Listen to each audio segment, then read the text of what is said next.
Good morning. Welcome to the commencement pre-show and welcome to Yankee Stadium. It is so good to see you in person. I see you. The schools are down here. I think, are those the parents and family guests up there? So good to see you in person and also online. A shout out to all of you who are tuning into the live stream right now. I'm Sapna Parikh. We are coming to you live from the field here at this iconic New York City location, home of the New York Yankees since 2009 here in this stadium. And we will, of course, have a formal land acknowledgement just a little bit later in this ceremony. In the meantime, though, it's so good to see you as you're making your way down to your seats. I see so many of you are here. You've got some good seats, maybe because you're excited to see a certain 11-time Grammy Award-winning artist speak in just a little bit. You're gonna have to wait just a little bit for that, but it is so good to see you. So good to see you, Jarek. Nice to see you, Sapna. For the next half hour or so, I hope you'll hang out with us. We are going to be celebrating student stories, students who have risen above and beyond in the areas of service, in entrepreneurial endeavors, and of course, artistic and academic achievement. Starting with Jarek, how are you feeling today? I'm feeling great, beautiful weather we're having, and yeah, I'm really happy to be here. Such a beautiful day. Okay, so Jarek was on national television earlier this year as a contestant on Jeopardy! Yes, I was. I participated in the Jeopardy! National College Championship, which aired this past February. Yes, and I don't think people realize just how hard it is to get on the National College Championship of Jeopardy! There were only 36 college students selected out of 26,000 applicants, I think? Yep, that's correct. And can you talk a little bit about the application process, the audition process? What was that like? So from start to finish, I took the first online test in October 2020, took a second one in December 2020, and did an audition over Zoom in January 2021. Didn't hear anything for about 8 months, and then last September, a contestant producer contacted me and said, hey, we'd like to have you on the show. And November, during Thanksgiving, the weekend before Thanksgiving break, we taped the show. And like I said, the tournament aired this past February.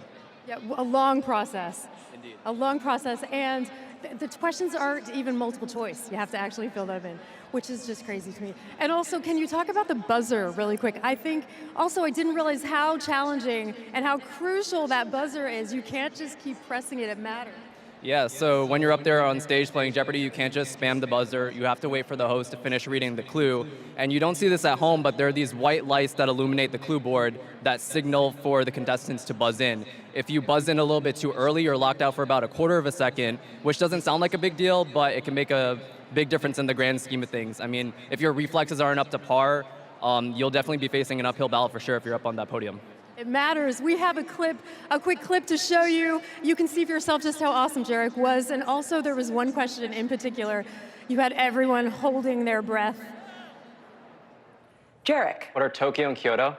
Yes, gets you on the board. Jarek. What's bioluminescence? Correct. Jarek. What's K2? Yes. Jarek. What's calamari? Yes. Jarek. What's the Jungle Book? Correct. Jarek. What's Inglourious Bastards? That's right. A Pinoy is a person of this ethnic heritage. Jarek. What's Filipino? That's correct. I think we're all glad you got it right. Aren't you all glad you got that right? You got to represent the Filipino community. Yeah, so the reason why I nearly keeled over there is because, one, not only am I Filipino, but I'm also part of NYU's International Filipino Association, and they had a watch party the night my episode aired. They gave me a home here at NYU when I was feeling kind of lost during the fall of my sophomore year, so I can't thank them enough for all they've done for me, and shout out to all the Filipino grads in the stadium today. You guys are amazing. And were they like, phew, I'm glad you got that right? Oh yeah, nobody would let me live that down if I got that wrong or didn't answer in time. During the watch party. Oh, that is great. And really quick, I know you're launching. Okay, so Jarek, you didn't win that episode, but to us, you are definitely a winner, even though I know you didn't get to take home the cash for that. But are there any lessons that you learned from that? Not particularly, but last week I talked to a former Jeopardy alumni, and he quoted another Jeopardy champion who said something to the effect of, I don't know things because I want to know them, I just know them. And that quote really resonated with me because being on Jeopardy was a culmination and celebration of all this acquired knowledge that I've had over the years. It was validating in the sense that all this useless information or this trivia didn't go to waste. And so I think coming out of that November taping weekend, I felt empowered knowing that I put my unique skill to good use. Awesome. I love it. Jarek, we're so excited for you, and we hope you're back on the show again. Thank you so much. I'm going to have you go over there, but don't go far, because we're going to have you come back on in just a little bit. Next, we have Annie. Hi, Annie. It's nice to see you. Nice to see you, too. Annie is not only a sustainability leader here at NYU, but she's also a Fulbright scholar. Yes, thank you so much. And I know you're part of the first generation in your family to go to college. What is this like for you? I mean, I'm just really happy because my mom can be here, and this is as much of her day as it's mine, so yeah. Yes, shout out to all of the family members. And I know I really quick wanted to talk about your Nigerian roots that you've shared with me. I know we can't quite see what you're wearing underneath the robe, but can you talk a little bit about that? Of course, so I'm wearing Ashoebi, and it's really just traditional Nigerian / West African wear, and I'm just happy that I can represent. So to all the single parents, to all the Nigerian Americans, all the West Africans, this is for y'all. And let's talk about, your peers have named you one of the most influential sustainability leaders on campus. Can you talk about just a little bit about the work that you did? Yeah, so for me, environmentalism really, the way that I wanted to contribute was through working with marginalized communities. And so I really tried to do that by first working with individuals who are incarcerated and then moving into my own spaces, so women of color, and really trying to allow people to see the ways that they can contribute as well. So not just veganism, it like goes beyond that. And really quick, tell us about what's next, because I know you're blending all of your majors and all of your minors together at the intersection of diplomacy and environmental policy. What's next? So for me, I'm an international relations and environmental studies student, and so I want to work in diplomacy, and I'm going to be doing an internship with the embassy in Hanoi, Vietnam this summer, and then I'm going to go and do my Fulbright in Romania, and then I'm going to go to master's school and become a diplomat afterwards. Congratulations. So good to see you. This is Annie. Thank you for being here. I'm gonna have you go right over there, but don't go far because you are gonna come back at the end. And next we have Neve. What's up? Hi, Sophia. How are you? It's so good to see you. So good to see you as well. It's nice to see everybody in person. Yes, beautiful day in person. I know there is this echo out here, but it's so good to see you. So Neve co-founded with some other students the company CoStudy, which launched in 2020, and since that time it's been used by more than 8,000 students in 8 universities. Can you tell us a little bit about CoStudy? Absolutely. CoStudy is an education technology venture, and we work with colleges and universities. What we've built is a peer and self-review platform to enhance the group project experience and build on students' soft skills. And when you say soft skills, these interpersonal skills, because group projects are the worst. You can't tell who's doing what, who's doing all the work. What are some of those skills that these look at? Absolutely. So we focus on outside of content learning and skills like communication, engagement, team dynamics, conflict resolution, giving each other feedback, setting expectations, and among others. So what we learned is that these are all very crucial for out-of-college careers, and the word communication is the most common word in job postings across industries. So we created a formal setting for students to be able to talk about and learn these skills. I know it's the life skills. Absolutely. That's most important in life. Plus everything else that you learned the last several years at NYU, all of that matters.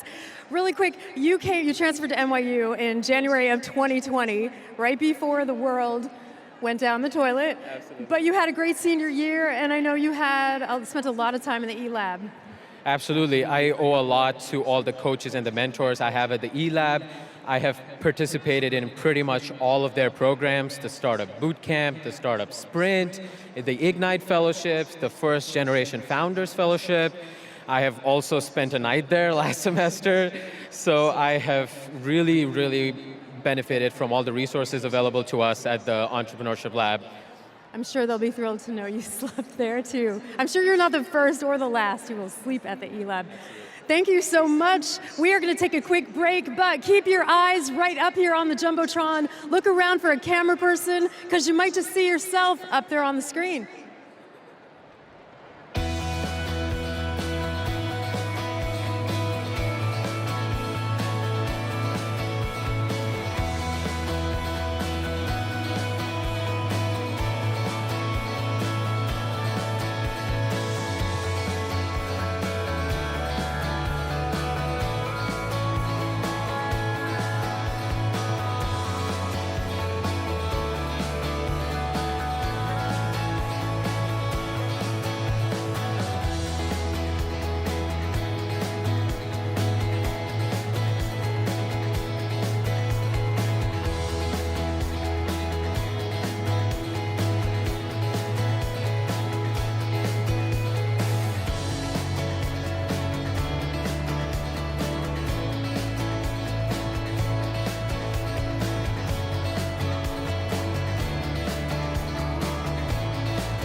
Welcome back to the commencement pre-show. I'm Sapna and I'm here with Sebastian. Sebastian, how's it going? Oh, I feel amazing right now. I'm super excited. Super excited to have you. We got some people here behind us. How you guys doing? How's everyone doing? All right. We're going to come back to you and ask you that again. We're going to try that again. Sebastian, it is so good to see you. Sebastian is a mechanical engineering major and aerospace engineering minor. Is that right? And he has a passion for all things outer space, out of this world, rockets, cube satellites, drones. Can you first, so he has actually one of his cube satellites here with him. Let's talk about this now. What exactly is a cube satellite? So this is a small prototype of a satellite that we made with a nonprofit called Isomer Space Program. And our goal is to launch this next year, this small little piece of metal junk. It looks so small and simple, but can you talk about why that's so important for science? Yeah, of course. So, you know, when I tell people about satellites, they think about something that's super big and super advanced and everything. But in the future, it'll be way more efficient to make something smaller and with faster prototyping so that we could, advance research and science. So it's easier to make, you can collect that data faster. And you talked about, you got a call in the middle of the night, which planted this idea to launch it. And it goes up in what you call an Uber for space. What does that mean? Yeah, so we were talking to a few launch providers, and one was called Launcher Space, and they're going to work with the SpaceX. We still have to finalize contract talks and everything, but basically, they have an orbiter, they will put this on it, and then they will go on top of the SpaceX rocket, it goes to space, and then the orbiter basically drops us off in altitude in low Earth orbit, and then it just pushes us out there. Love it. Okay, we have some video of some of the other creations you and your fellow students have made during your time at NYU, starting with a rocket, which was also out of this world. 3, 2, 1.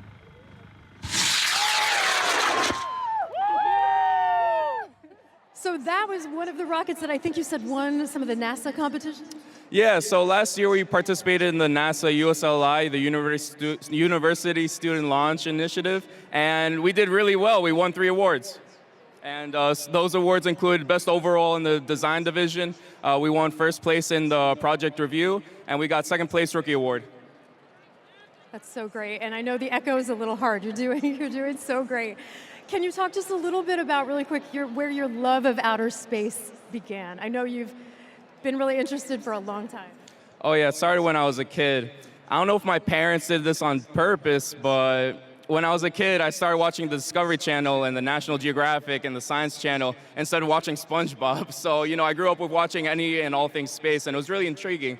And my dad also bought me a telescope when I was younger. And, every night we used to just watch through the telescope, and that's how I got interested with space, astronomy, science, and, I fell in love with it. Thank you. Where would you be today if they made you watch SpongeBob? Oh, I have no idea. Not here. And what about, real quick, before we let you go, what about your dream for what's next for space, your goals? So you know how everyone could go on a plane right now? I want that for space. I want anyone who wants to go to space to go, and it'll be really good to push and advance future science. A scientist could just go up there to the moon for a few days, come back, and, look at the data that they collected up there. And I want it to be very fluid, very dynamic, and that'll be, huge for humanity. Can we get tickets when you make this happen? Oh yeah, I'll give you one personally.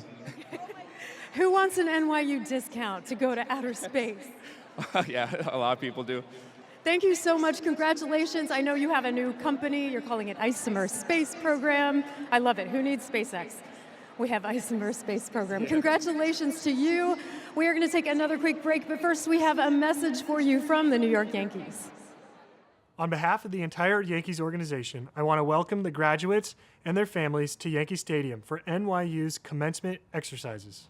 NYU graduates will celebrate their degrees in many academic fields today, but there's one field you've got to stay off of, and that's the playing field. New York always recognizes a winner, and we are proud of all of you. Enjoy your graduation, but remember, enjoy it from your seats and stay off the field. Congratulations to NYU's class of 2022.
Welcome back to the commencement pre-show. I am here with 3 captains of the NYU basketball team.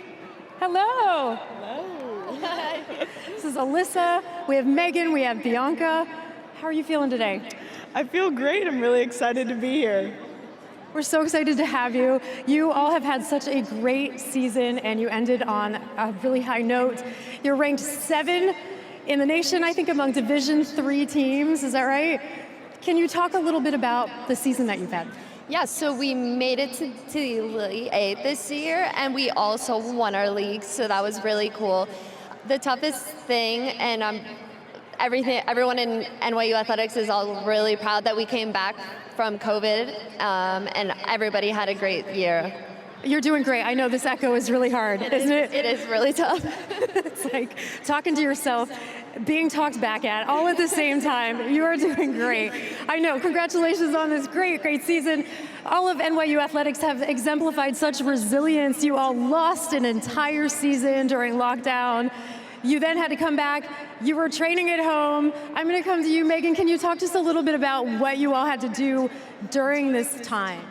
Yeah, during our junior year, we weren't able to have a season, and that was really hard, and we just had to make connections off the court and really bring the team together. But the hardest part was working on our own, and we couldn't have practice, so. You had to sort of train on your own. I know you're doing great too. The key to the echo is just ignore it. Plow right through the echo. I know you all came back. You came back stronger than ever. Can you tell us just a little bit about, as leaders, what you did to bring your team back together? Yeah, I think it really started off the court just because that was all we were able to do, and then it really translated to the court, and we got closer as a group for sure. And wait, I think you had a special guest who came to one of your games, is that right? Yeah, Sue Bird, who actually is from New York, came to one of our games and surprised us and gave us a little post-game talk, so that was amazing and really cool to meet someone so famous, and we're going to meet someone famous today too, so we're all really excited. Yes. And wait, really quick, you guys are making fun of me because I didn't know who Sue Bird was, so maybe just for anybody else who doesn't. Yeah, I mean, she's like probably one of the more famous like WNBA players, and she went to UConn, which is not too far away, so she's just a really good point guard, and it was awesome to meet her. And I know all of you started playing at such a young age. You started playing basketball either at 4 years old or one of you in the fourth grade. And fourth grade, okay, and when you were 4 years old, and all of you were kind of moving on. Oh wait, we've got to see your jerseys. You've been holding your jerseys this entire time. Oh, shout out to the entire NYU basketball team. What is next? What is next for you? I'm in grad school currently, so I'm getting my master's of public health, and it's exciting. Woo, public health. But, and that's been good so far, yeah. So excited about what's next. Yeah. Great. Yes, I love it. I have a master's in public health too. And what about you? I'm going to Columbia to get a master's of public health next fall. And I'm working for the PR firm Reuter Finn. Great. I'm so excited. I hope that you all continue playing basketball in some way. And wait, who's a Taylor Swift fan? Oh yeah. What's your favorite song? Definitely Welcome to New York. That's a great one, and we might have a little surprise song for you. Not that one, but a different one in just a little bit. So I'm gonna have you go over there, but don't go far because you are gonna come back. You can just head right over there. Don't worry. Once again, the captains of the NYU women's basketball team. This is Eric. Hello. Hello, how are you? I'm doing well, thank you. Wait, we have to say hello to all these people behind us. Hello. How are you feeling? Oh, this is SPS, I think. Shout out to SPS. This is the festive section. All right. I love it. Thank you. Thank you for hanging out here behind us. Eric, you are both a photographer, you are an artist. He's featured as one of Forbes 30 Under 30 for art and style. Your work has been featured in Rolling Stone magazine, on HBO, and New York magazine. How excited were you to get, what was it like to get that Forbes 30 Under 30? The Forbes 30 Under 30 was crazy. Anyone who's been in my dorm room knows I put up these big vision boards, and that's always been in my dorm, so that was a dream come true, yeah. And we have some of your work. I know you've said that your photography explores Black power, Black beauty, but also shifting identities. Can you tell us a little bit about what your work has focused on? Yeah, I feel like with photography, it's my mission to reframe, rethink some of the negative notions that I've learned growing up about being a man, being a Black man in America. Queerness, masculinity, unity, those are themes that like turn up in my work, yeah. And we're looking at some of your work right now. I know the nails have been a motif throughout your work, and also I know you've done some celebrity work. Coming up, we're going to see Spike Lee. What was the Spike Lee shoot about? Was that Dior? Spike was an amazing experience. That was for his HBO Epicenters documentary, and it actually happened through the Tisch program, so I was really excited about that, yeah. And let's talk about the nails really quick. Tell us what that means to you. I know you've got them too. You've got some great. Yeah, I keep my nails done. I did some research recently at Tisch and found out that women in the Ming Dynasty and even ancient Egypt, they would get these nails extensions for status to show that they didn't have to do work. So that was one of the things I was like, okay, if I attach this to men, we can reframe the way we think about masculinity, the way we think about power, things of that nature. I love it. I've got my purple nails today. And you know, I know one of the exciting moments that you had was when you heard from Beyonce and Beyonce's team. Can you tell us how that happened? I took some images of my grandparents wearing the Ivy Park brand during the COVID quarantine period. They got some tension online, you know, it was kind of viral, and she saw them and wrote me a letter, sent me a PR box. It was really exciting, yeah.